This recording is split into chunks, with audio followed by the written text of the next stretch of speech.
Welcome back to the Leukopak Lady. Today I expand on the importance of using master donor banks to pair donors with specific therapeutic programs or indications. In the last episode, I defined master donor banks as structured programs built around biologically qualified donors.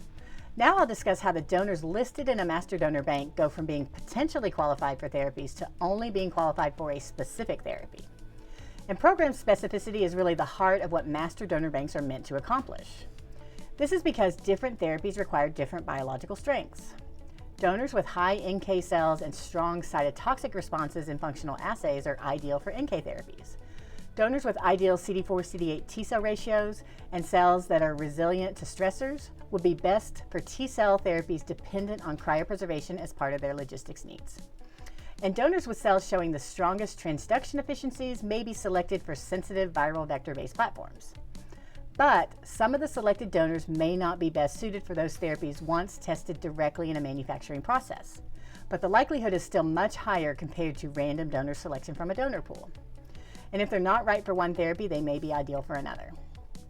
So to match donors to therapeutic programs, master donor banks should be populated with as much information as possible, such as results from proliferation assays, mitochondrial function tests, vitality, viability, and other assessments.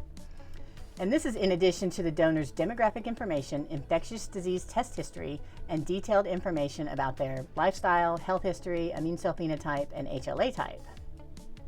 These donors meet elevated criteria compared to those in a random donor pool. They'll have desirable cellular function, immune cell phenotypes, and health history. So in this sense, they are likely to be qualified for a specific therapy based on correlations that have already been made between these parameters and actual performance in manufacturing runs. So what does program-specific donor banking look like in practice?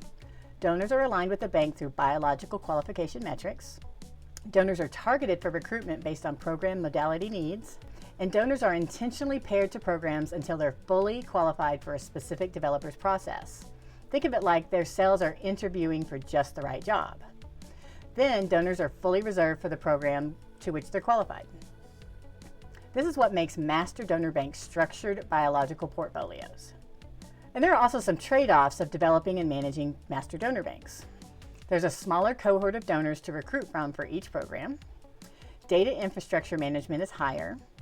More governance of the bank is needed due to its complexity, and a greater dependence on performance monitoring is required. So specialization increases therapy performance, but also increases management responsibilities. So for donors to become aligned with a specific program, they must be stratified by the collection center and managed deliberately through an infrastructure like a master donor bank.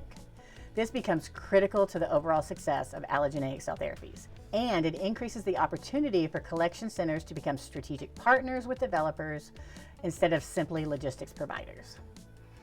On the next episode, I'll talk about life cycle donor management for allotherapies using master donor banks.